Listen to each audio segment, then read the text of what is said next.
अश्वत्थामा ने कि मैं लेकर के आऊंगा। फिर घर में आया, महाराज एकांत में बैठा कि कह तो आया, जिन पांडवों को मारने के लिए 100 भाइयों ने अपने प्राण त्याग दिए, कई वीर वीर गति को प्राप्त हो गए, उन पांडवों को मैं क्या मारूंगा। और कहते हैं रात्रि को एकांत में जब बैठा हुआ तो देखा कि एक उल्लू रात्रि में वृक्ष से नीचे उतरा और एक चूहे को उठाया और अपने पेट का भरण पोषण कर लिया। और ये श्रीमद् भागवत महापुराण की अश्वत्थामा था ब्राह्मण। गुरु किसको बनाया? आज उल्लू से शिक्षा प्राप्त की कि अंधेरे में जाऊंगा, चारों पांचों के सिर काट के लाऊंगा, ना कोई देखेगा, अपने सिर भी मिल जाएंगे। और ये बात भगवान कृष्ण को पता चली। तो भगवान कृष्ण पांडवों के पास आए कि जिस दिन व्यक्ति ने युद्ध जीता हो, यदि अगर किसी चीज की वस्तु की प्राप्ति हो गई हो, उस रात्रि को शयन नहीं करना चाहिए। क्या करना चाहिए? भजन करना चाहिए। तो भगवान श्री कृष्ण पांचों पांडवों को लेकर के अपने साथ आए और अपने भवन में भगवान का दिव्य संकीर्तन करने लगे। क्या संकीर्तन करने लगे? भज मन नारायण नारायण नारायण। लेकर के अपने शिविर में आए, भगवान का नाम का संकीर्तन करने लगे।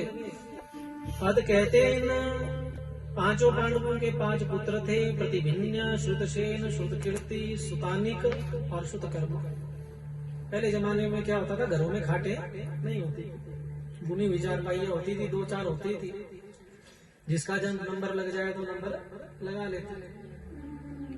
तो कहते हैं पांडवों के यहाँ भी 4-5 चारपाइयां नहीं होंगी। पिताजी चले गए तो पांडवों के 5 पुत्र जो पांडवों के ही समान देखने में सुंदर थे, वो पांचों के पांचों पुत्र जाकर के सो गए। अश्वत्थामा आया, रात्रि में देखा कि तो पांडव सो रहे हैं, पांचों के गले काटे, थाली में सजाए। और कहाँ पहुंच गया? दुर्योधन के सामने। रे भाई, तुमने इतना बड़ा महाभारत कर दिया। दुर्योधन कहता है महाराज क्या हुआ? बोले जिस महाभारत में तुमने 100 भाइयों को खो दिया, उन 5 के सिर लेकर के आया हूँ। तूने 1 मांगा था, मैं 5 गुना लेकर के आया। देख ले, दुर्योधन जानता था जिनको मारने के लिए 100 भाई वीरगति को प्राप्त हो गए, उनको मारना आसान नहीं हो सकता। बोले तू ऐसा कर, भीम का सिर निकाल करके ला, मेरे हाथ में दे, मैं पहले तसल्ली कर लूंगा कि ये वही है कि नहीं। यहाँ दुर्योधन को क्या श्राप था? उसे श्राप था तुझे अत्यधिक खुशी और अत्यधिक दुख जब एक साथ हो जाएगा तभी तेरे प्राण निकलेंगे। और श्रीमद् भागवत महापुराण की तो ऐसा तो कभी हो नहीं सकता। अब दुर्योधन को अंदर से तो बड़ी खुशी है कि इसने 5 पांडव।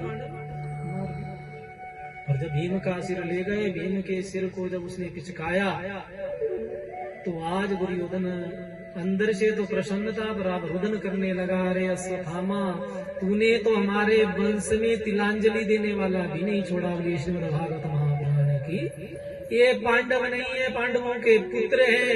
अगर ये भीम का सिर होता तो लोहे के समान होता, मेरे दबाने पर नहीं दबता। और कहते अश्वत्थामा को पता चला जब, तो रथ पे सवार हुआ और भागने लगा। और जब माता प्रातः कालीन उठी द्रौपदी और रुदन करने लगी, तो कहते हैं माता शिशुनाम निधनम सुतानाम। जब अपने पुत्र के मृत्यु पर जब माता रोती है तो पता ही आप किस प्रकार का रुदन होता है। और जिस माँ ने अपने 5 पुत्रों को खो दिया हो तो माँ रुदन करने लगी। अर्जुन सामने आए, कहते हैं कि द्रौपदी चिंता मत कर, जिस नारायण अश्वत्थामा ने इनको मारा है मैं उसे शीघ्र ही लेकर के आऊंगा, तभी घर लौटूंगा, अन्यथा नहीं आऊंगा। श्रीमद् भागवत महापुराण की